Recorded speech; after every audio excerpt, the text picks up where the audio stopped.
Welcome to my mommy's podcast. This podcast is brought to you by Hiya Health. That's Hiya. Typical children's vitamins are basically candy disguised. They're filled with as much as 2 teaspoons of sugar, unhealthy chemicals, and other gummy junk that kids really don't need. And Hiya fills the most common gaps in modern children's diets to provide full-body nourishment with a yummy taste that kids love and without the junk. Like I said, most children's vitamins have up to 5 grams of sugar, and they can actually cause a variety of health issues.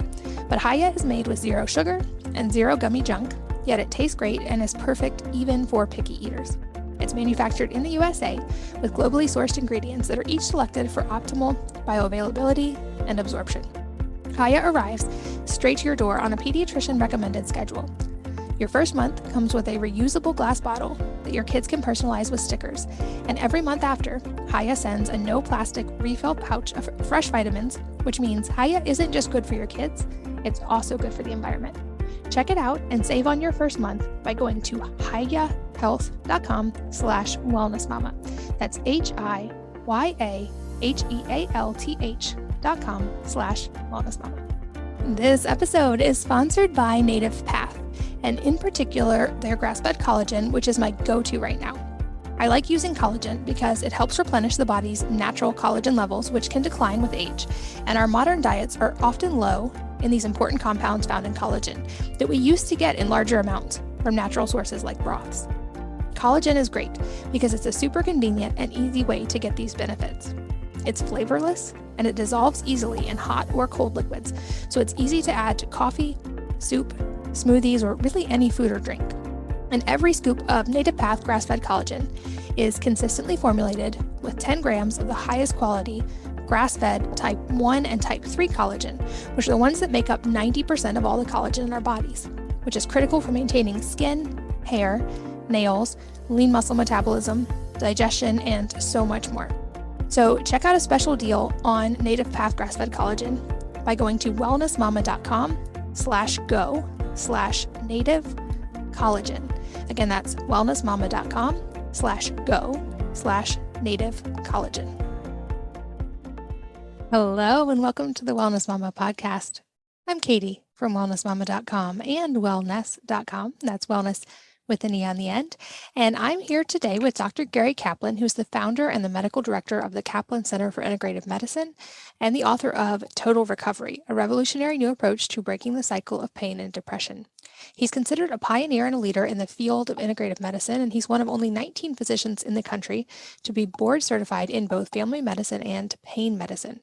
He's a board certified medical acupuncturist and has worked with the National Institutes of Health to establish acupuncture as a medically effective treatment for a range of chronic health problems. He's also studied and practiced osteopathic manipulative medicine, emergency medicine, and herbal medicine.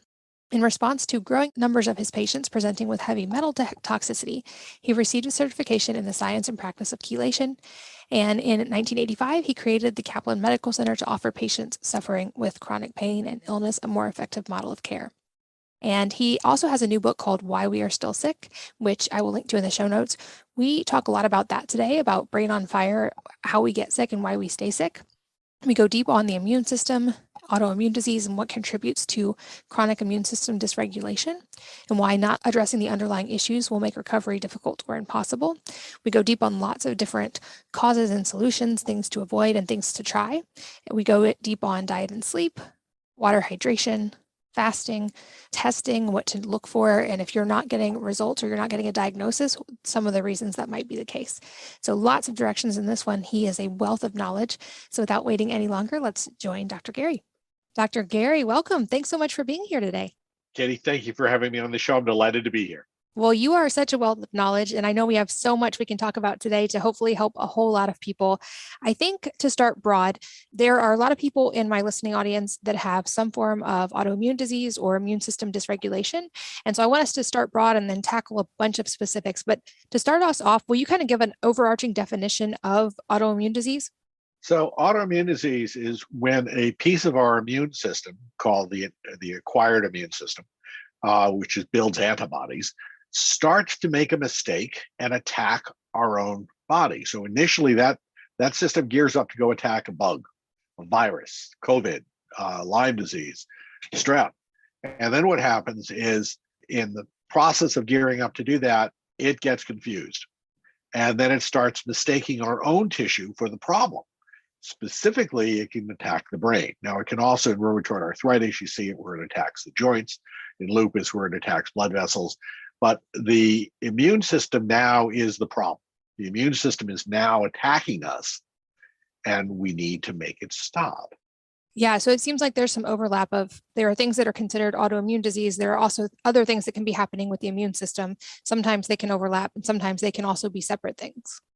That is correct. You can have problems as a result of the infection itself or poisonings from toxins, but there's the issue of what happens is, and this is what gets missed a great deal, is that the immune system itself is now broken.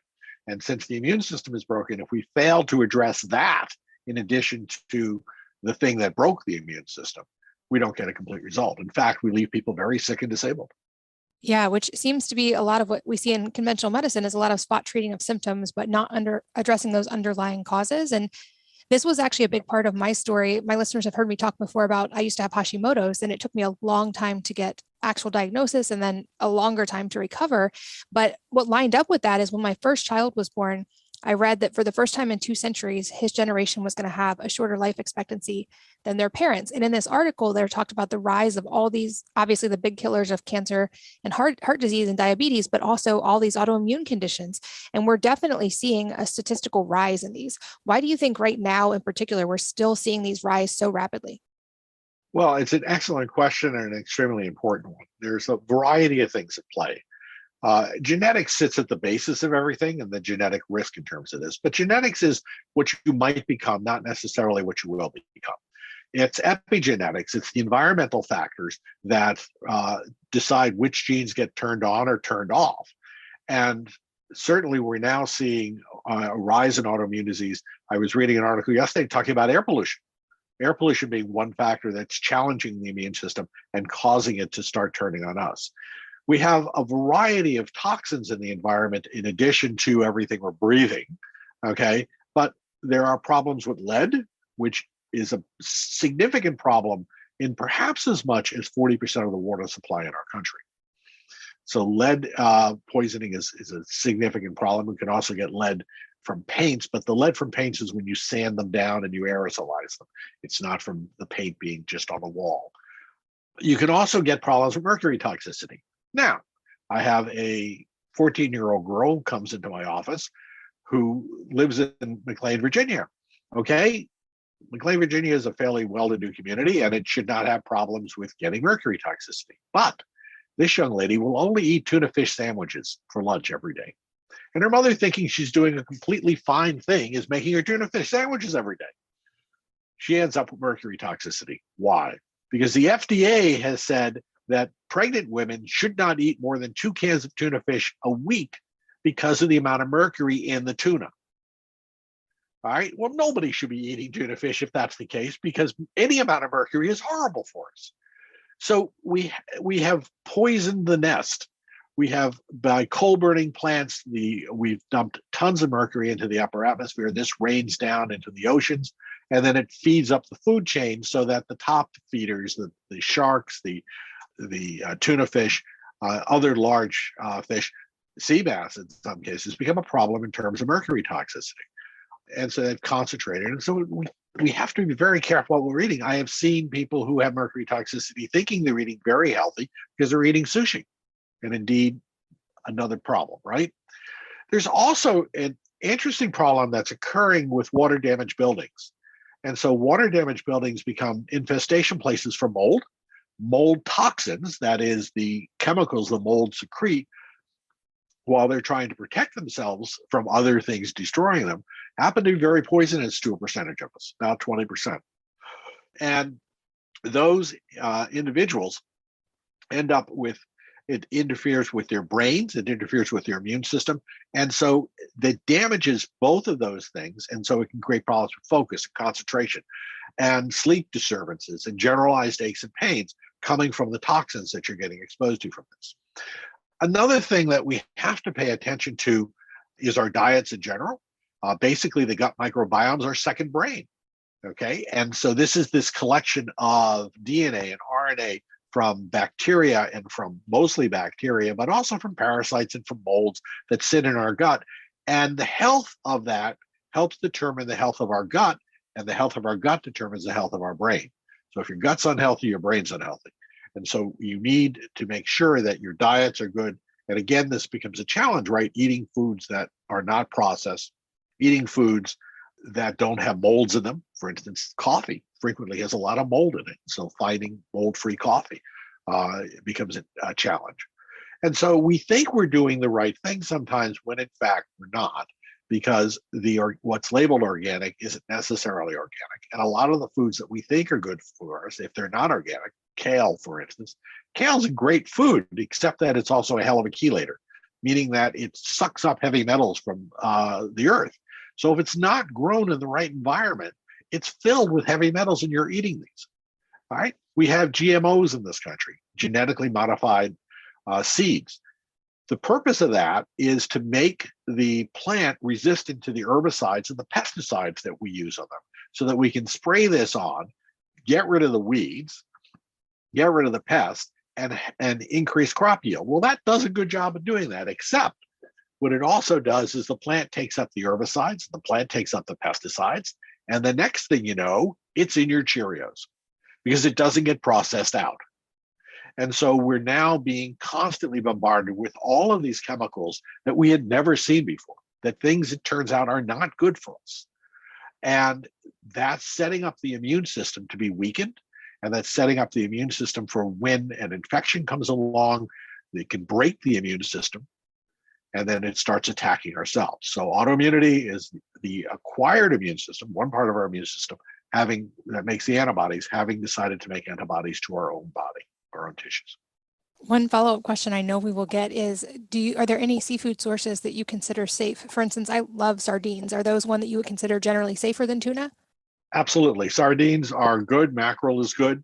The lower end of fish, the Dirty 12, I believe is what it's called, or Dirty Dozen, is a website that lists the type of fish that basically you should be avoiding. Salmon is still pretty good. Occasionally we see problems with that, but salmon for the most part is a good fish to eat. Trout, you have to be a little bit careful of. Again, it's top feeder in freshwater. And so that can concentrate metals. It's a problem. I mean, we have done lots of damage. And so we want sustainable fishing, and we want perhaps a step or two down from the top feeders because they'll have less mercury. And then I've also talked before about things like the tremendous rise in the amount of plastic that we're exposed to compared to 1 or 2 generations ago. Things like processed vegetable oils, which didn't exist in our diet, or certainly didn't exist in our grandparents' diet in the amounts that we see them today. And literally everything, it's become so ubiquitous. Oh, Katie, you're absolutely correct. I mean, and we don't even understand what's going on with the plastics. We're now finding that some amount of plastics is in almost everybody, the small, little tiny beads, but we don't know what that's going to mean. It can't possibly mean anything good. It doesn't belong there, right? So that's a massive problem. And we do have to, we've got our recycling efforts. We are not taking good care of our planet. And as such, our planet's going to revolt on us.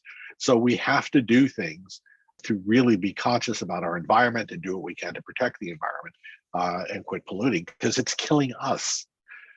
George Carlin many years ago made a statement. He was a comedian who said, all these protests about save the planet's going to be just fine. It may not have us on it anymore. We may not be fine, but the planet will be fine. It'll go on. It tried dinosaurs. Dinosaurs didn't work out. It tries us. We'll see if we work out. But we have the power and we have the ability to control whether or not we're going to continue as a species on this planet by being proper stewards of the planet. Yeah, such a good point. I read recently actually that they now estimate that every human consumes on average about a credit card's worth of plastic per week, I believe, which is absolutely insane to think about. But you're right. I had my son on this podcast a couple of years ago when he wrote a cookbook, and I asked him a question about the environmental stuff. And he said, Mom, you're asking the wrong question. It's not whether or not we're going to save the planet. It's whether or not it lets us keep living here. And I think when we reframe it that way, hopefully we can take it more seriously. Also, in your new book, you talk about something called a new class of autoimmunity. And I want to make sure we get to touch on this. Can you explain what you mean by that? Absolutely. So we've been, the classic autoimmune diseases are rheumatoid arthritis and Sjogren's, and Crohn's disease, and ulcerative colitis. But the fact of the matter is there is a whole new class of autoimmune diseases. And we've been thinking about these diseases wrong. They're chronic fatigue syndrome. They're fibromyalgia, chronic pain syndromes. They're post-treatment or chronic Lyme disease. They're post-COVID syndrome. And there's things like chronic depression, bipolar depression, chronic anxiety disorders. A lot of these are all a result of inflammation in the brain, and they're a result of damage to the immune system that has caused the brain to remain inflamed. So they have become the new autoimmune diseases. And of course, we have in the kids, the PANS-PANDAS, which is the pediatric acute onset neuropsychiatric syndromes. And they're horribly named, by the way, because this is not, the manifestations of these things are obsessive compulsive disorder and depressions and suicidal ideation and behaviors.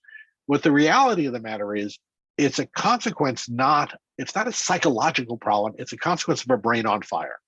And so now what you have is all of these activities. These are all symptoms. This difficulty in focus and concentration, this depression, the problem with sleep disturbances, the problem with the behavioral disturbances, anxiety disorders, all of this stuff is expressions of inflammation in the brain. And what we need to do is back up and say, okay, why is the brain inflamed? And I'll give you one classic example is I had a young man who came into my office who suicidally depressed, not responsive to any of the antidepressant medications. And they brought him to me because I'm a brain inflammatory guy, right? And so I start working him up for potential causes of brain inflammation. And in his case, he had celiac disease. And in about 15% of cases of celiac disease, it will only present with neurologic problems, not with problems with the gut, bloating, gas. Because celiac disease is gluten intolerance, not intolerance. It's an autoimmune disease to gluten. And so what happened to this poor kid is that he'd been told he was crazy. He had been told that he had a psychiatric problem. He didn't have a psychiatric problem. He had celiac disease. And so when we treated the celiac disease, we took him off all gluten. We did stuff to repair the gut.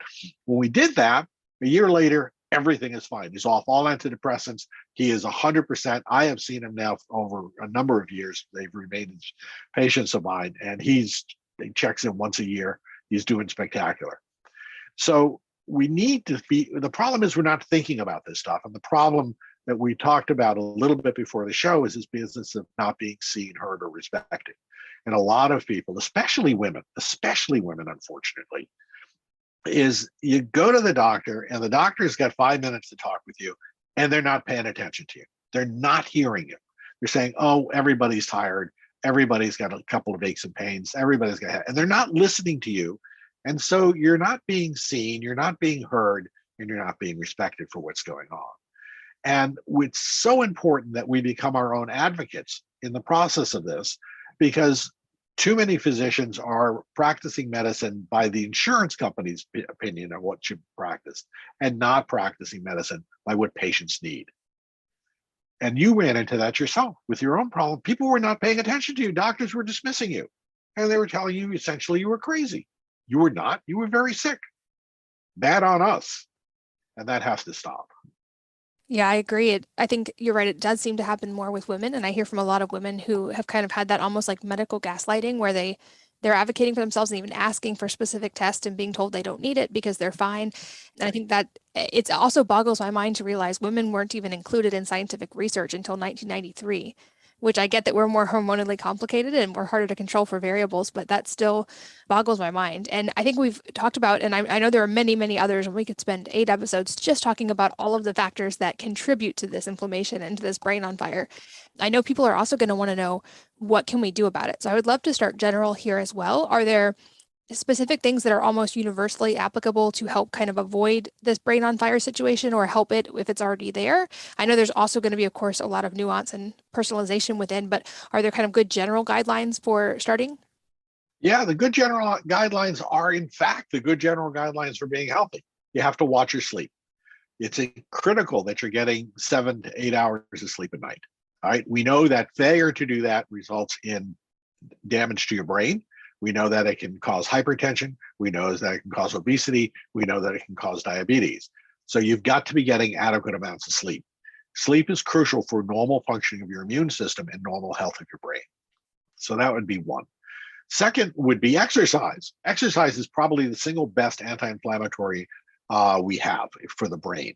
And exercise is both aerobic exercise and weights. So doing muscle conditioning and toning. The 10,000 steps, 10,000 steps came from not a scientific study, but the name of the company that developed one of the early trackers. It was a Japanese company. So 10,000 steps is not based on science. We know that getting at least 5,000 to 6,000 steps in a day is good for your health. Now, more is better, but 5,000 to 6,000 should be what you're minimally of what you're shooting for. Will help maintain health. So diet, which we talked about, the shopping organic as much as possible, reducing the amount of grains in your diet is actually important also. So some grains are okay, but maybe not a lot. And eating a diet, the colorful diet, the rainbow, lots of fruits, lots of vegetables. Again, we want organic though. So those are the basics, but otherwise you want to make sure that the water you're drinking is healthy water, that it's not lead in the water, and water can be tested. You want to make sure that there's not water damage to your building, or if there's been water damage to your building, you get tested for mold toxins, because that can be incredibly debilitating and make you sick on an ongoing basis. And then there's the issue of infections that have been missed. And the book talks a lot about this, about people who are still struggling with Lyme disease.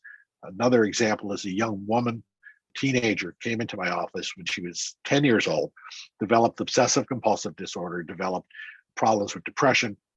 She was treated as a psychological issue, given antidepressants, got worse. Then she developed POTS, post-orthostatic tachycardic syndrome.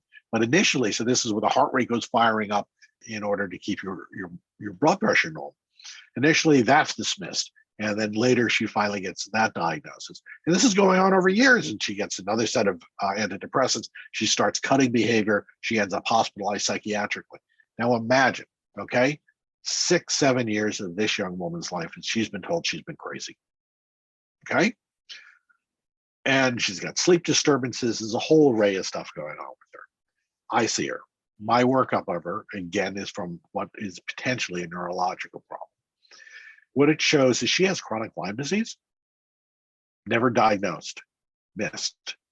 She has mold toxicity, never diagnosed, missed.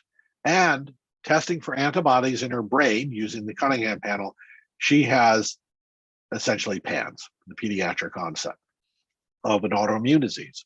So she has an autoimmune disease that is attacking her brain. Her brain's on fire. This poor child has been treated completely inappropriately. She's been told for years she's crazy. She's not crazy. She's sick. And now, aside from all of what we have to do in terms of repairing her immune system, getting rid of the infections, getting rid of the toxins, we have to deal with the fact that her self-esteem is in the toilet because she's been told by doctors for years that she's crazy.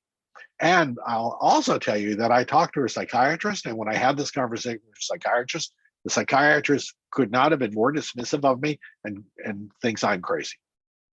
Is not about to see what in fact is going on. And this is criminal. This is criminal. We are leaving an unbelievable number of kids sick because we're failing to ask the right questions. And that's why I wrote the book. This has to change. The book is a step-by-step process for helping identify what testing to do. Many of the tests you can get access to on your own. I have no financial connection with any of the labs I've told in the book. This is just what we do in the practice, because there are probably about 20 million people out there struggling with this, and there's only one of me. And so how can we get this out so that they've got a step-by-step approach? The book is extremely well researched. It's not based on my opinion. It's based on the research, and there's well over 1,000 articles that I researched in the process of writing the book, of which we cited, I think, about 300 or 400 because they were getting too long in terms of the reference section. But this is a solid piece of information. The other thing is, we talked about advocating for yourself. You need to find a doctor who will listen to you. You need to find a doctor who is willing to think a bit outside the box, because if the testing is normal and you're not normal, it means we haven't done the right test. And that has to be fixed. You have to be paid attention to. You have to be respected. You have to be treated appropriately. Yeah, and with the caveat of I've worked with a lot of doctors, and I do believe doctors go into it with a great heart and the intention to help people. And I never want to speak poorly of doctors. I think we have a broken system, and that's been obviously well talked about in many, many articles. But I also say on here often, we are each our own primary healthcare provider because we're the ones controlling the inputs and the daily things happening to our bodies. And if we aren't coming to the table with more of a vested interest than the doctor in getting better, we can't expect the doctor to solve our problem for us. But that said, when you're working with a practitioner who is knowledgeable, who's willing to do the test, and who's willing to listen, I think that's the sweet spot where those really good outcomes happen because you have two people invested and one with specific knowledge. And that's when we really see good results.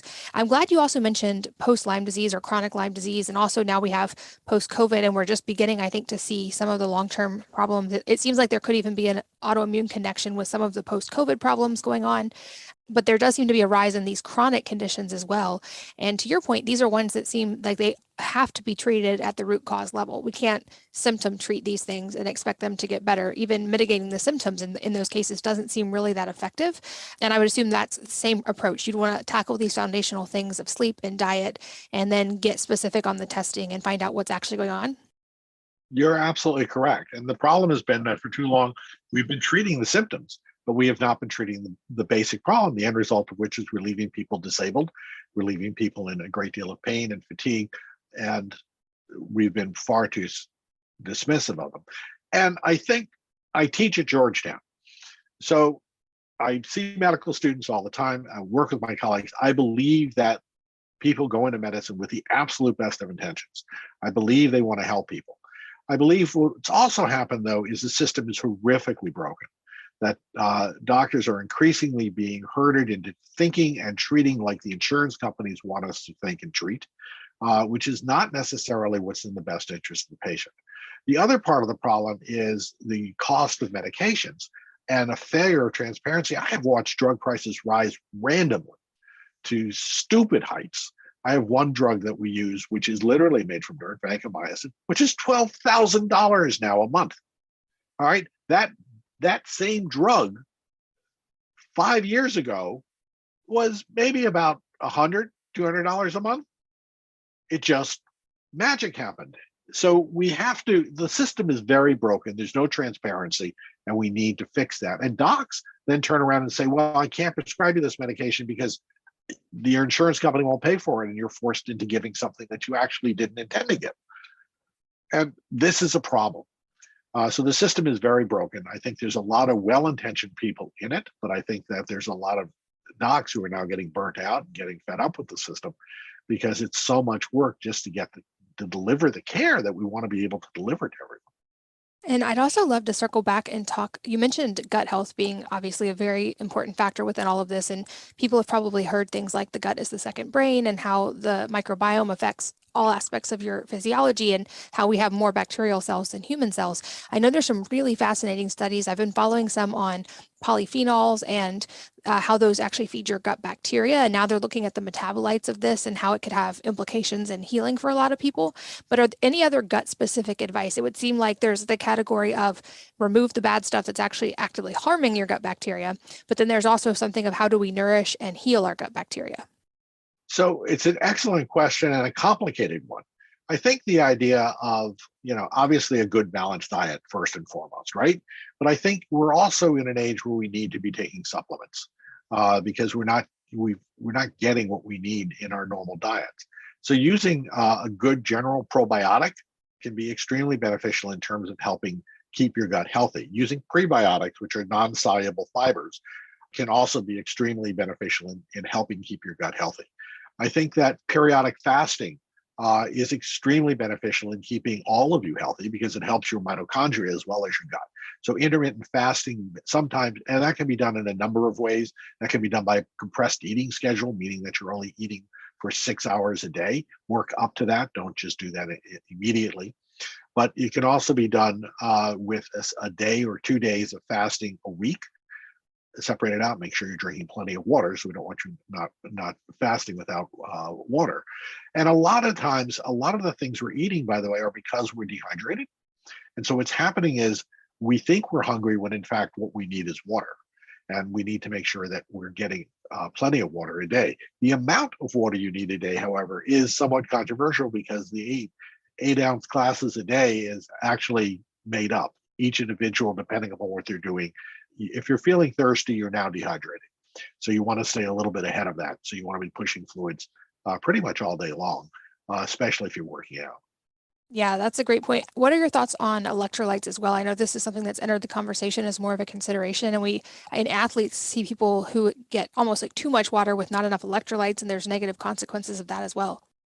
Yeah, you can actually get water poisoning. So that's where we give you lots of water, but you're not. That'll happen in long distance runners, marathoners, where they're out sweating very heavily, losing lots of electrolytes, and they're just drinking water to replenish that fluid. They dehydrate themselves by virtue of losing electrolytes. So taking electrolytes and balancing electrolytes is extremely important. There's a number of ways that that can be done, but again, it depends upon if you're working out day in and day out and you're not excessively sweating, making sure that you're just drinking your fluids and eating properly should actually keep your electrolytes in balance.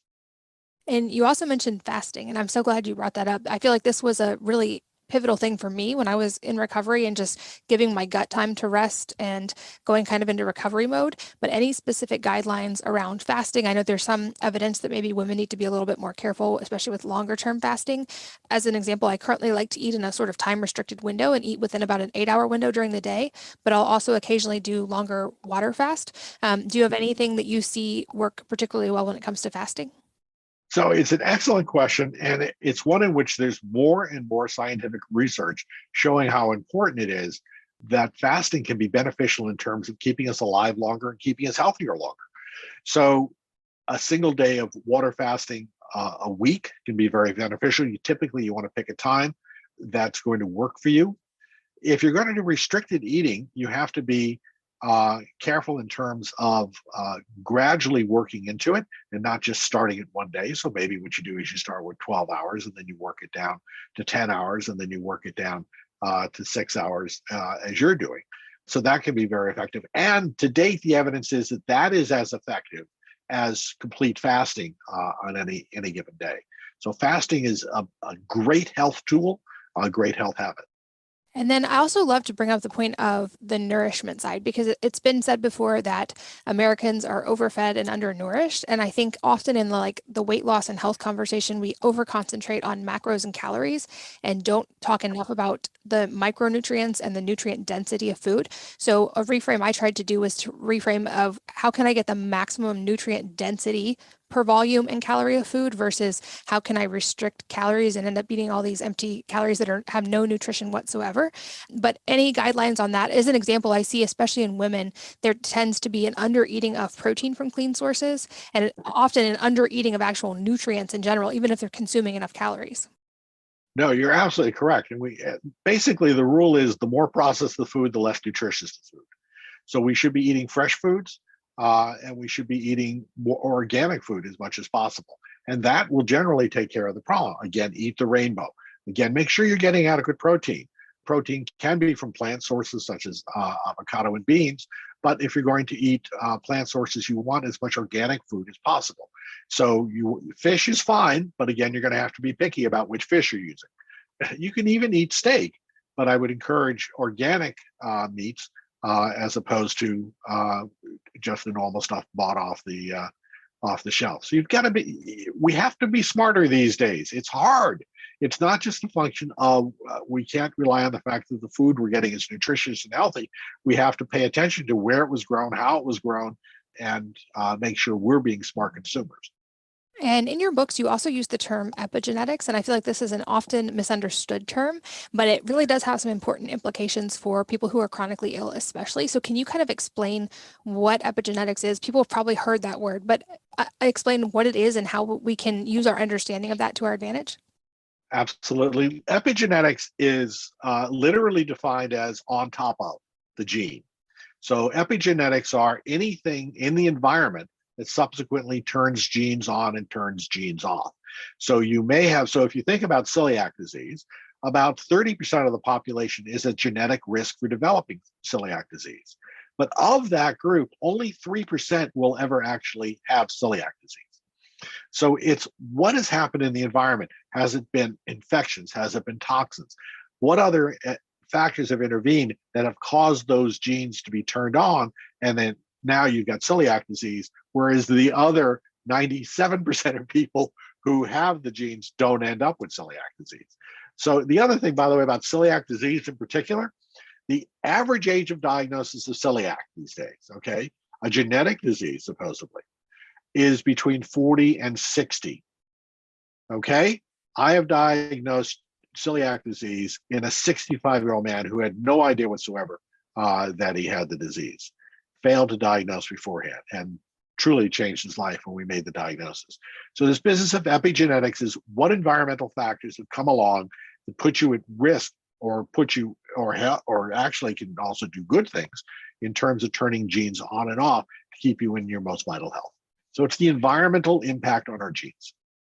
And then I think, at least from my firsthand experience, I think I would argue one of the most important pieces of this conversation is about the mental health side. And I think this is the piece I personally missed for a really long time, because I was focused on diet and I had a spreadsheet of supplements and I was doing all the lab testing. And I was also completely ignoring past trauma and my own mental health and thinking I could just power through and like force myself to be healthy by only doing the physical stuff. And I'm excited to see that there does seem to be more awareness growing about how obviously we're not just physical beings, and the mental health side is very, very important. But I'm sure you see this every day in practice as well. So to start general there, can you just kind of walk us through the connection of our mental and emotional health to our physical health? Yeah, Katie, you're absolutely correct. And it's such an important risk factor. And it is one in which it is dismissed, unfortunately, way too frequently by the medical profession. If you are a victim of child abuse, okay, your odds of developing an autoimmune disease and being hospitalized with it are 15% higher than the rest of the population. Your odds of developing heart disease are 25% higher than the rest of the population. Your odds of developing diabetes are 25% higher than the rest of the population. The fact of the matter is, childhood abuse has long-term physical consequences for anybody who is sustained this kind of abuse, this problem. Now, what has to be done then is it's not all because of the abuse. You have to treat the abuse as part and parcel of the entire picture of what's going on. So yes, the abuse needs to be treated and needs to be addressed, but you don't just dismiss everything else because of the abuse.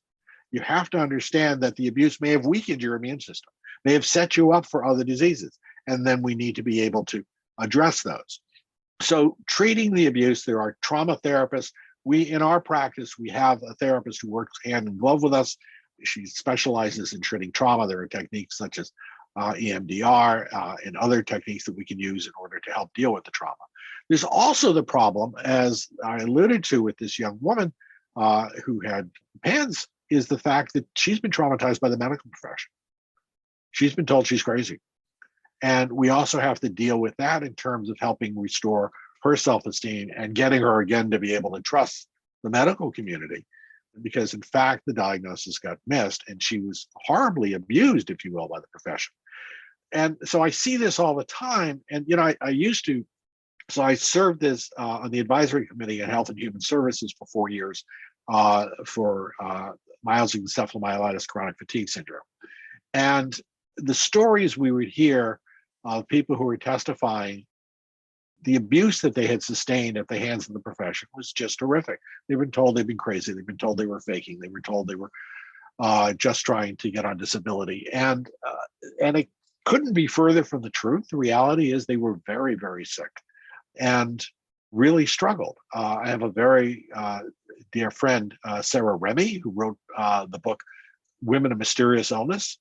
I think that book should be required reading in every single medical school in the country. It's her journey of going through chronic illness and what she unfortunately ran into with the medical profession in the process of trying to find answers for herself.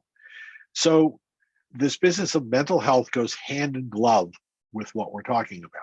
It has problems at the inception in terms of child abuse from childhood that can set you up for other diseases. This is an epigenetic issue, okay? But it also has issues later in life when you're subjected to traumas, which can also have long-lasting implication in terms of damage to your health.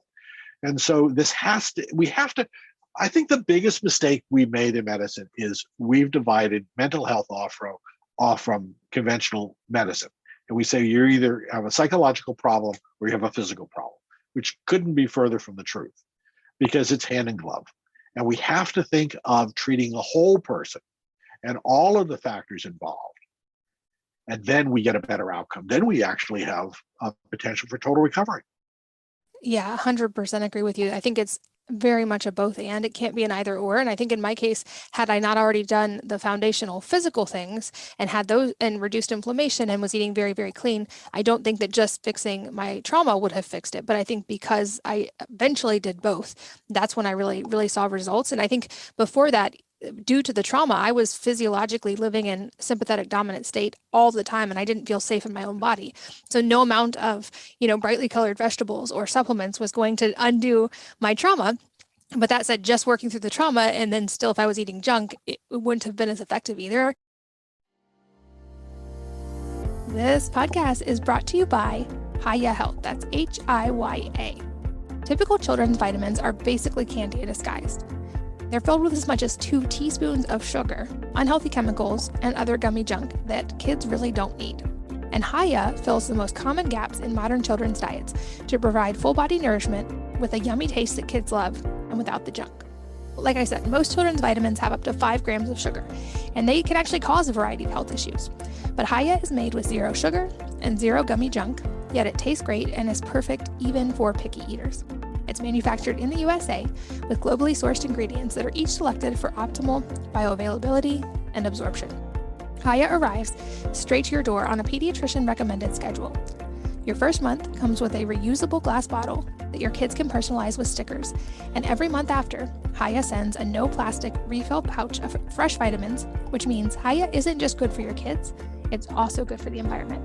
Check it out and save on your first month by going to hiyahealth.com/wellnessmama. That's HIYAHEALTH.com/wellnessmama.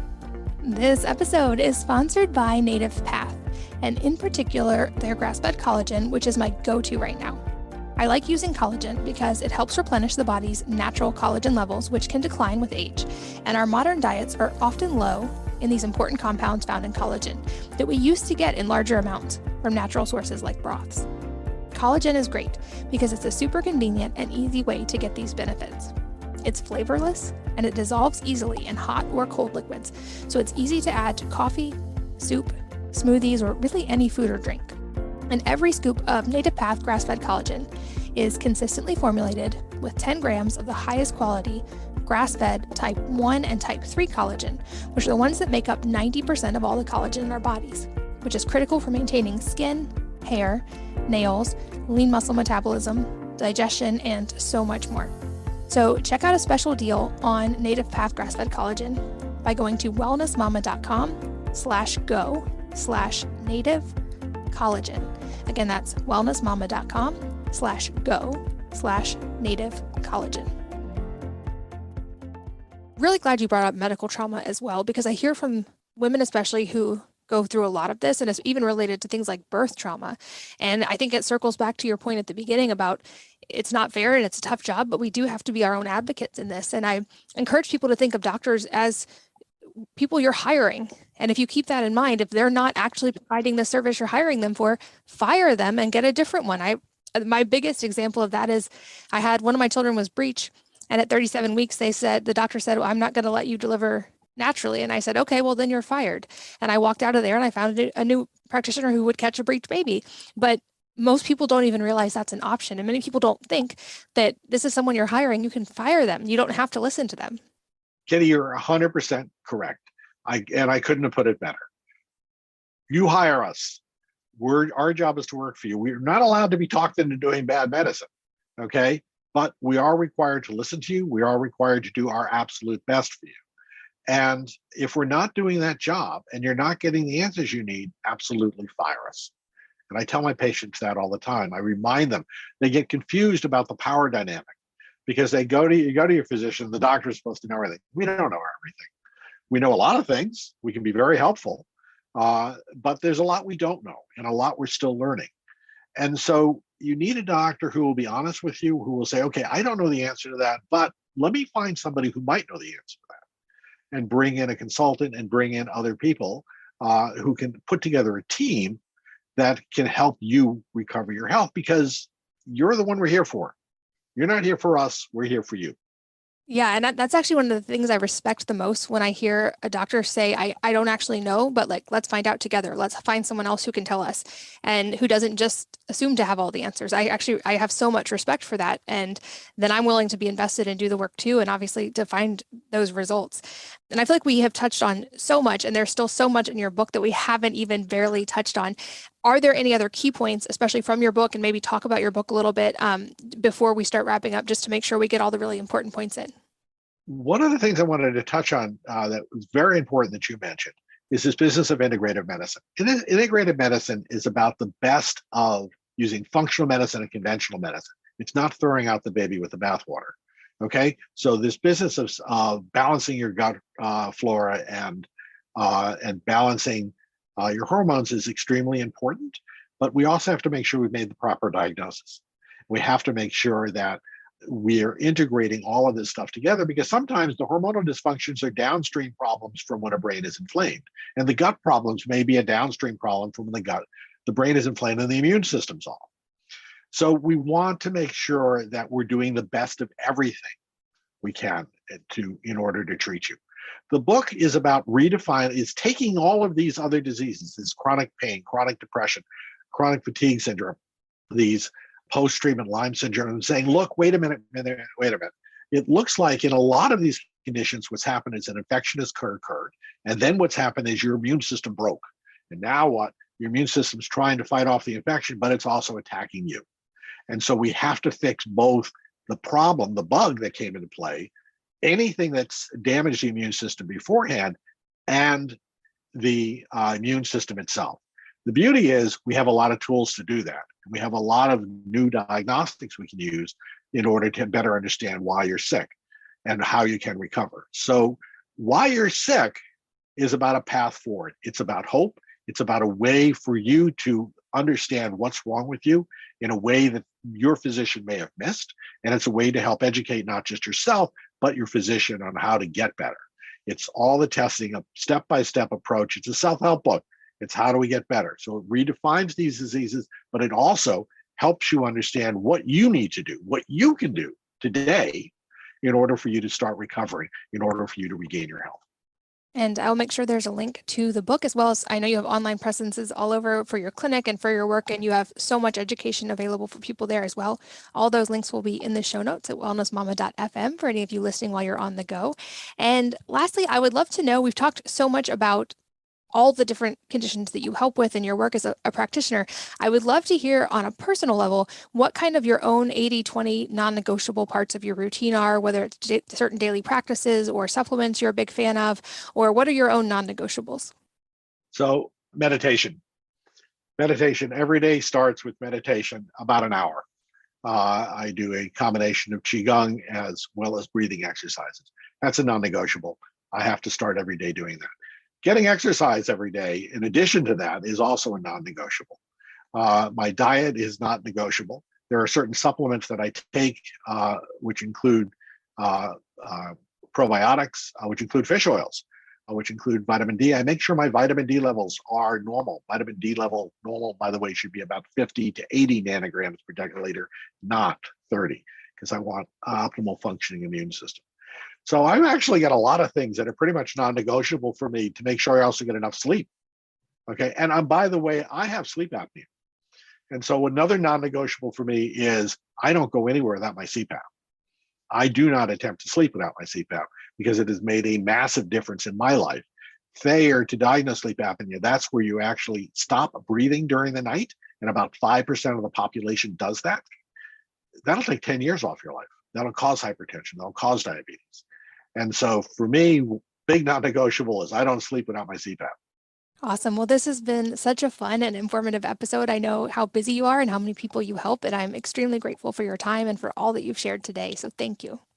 Katie, thank you for everything you're doing. Thank you for sharing your story, which is so important for other people to hear. And thank you for allowing me to be on the show today. And thanks as always to all of you for listening and sharing your most valuable resources, your time, your energy, and your attention with us today. We're both so grateful that you did, and I hope that you will join me again on the next episode of the Wellness Mama podcast. If you're enjoying these interviews, would you please take 2 minutes to leave a rating or review on iTunes for me? Doing this helps more people to find the podcast, which means even more moms and families can benefit from the information. I really appreciate your time, and thanks as always for listening.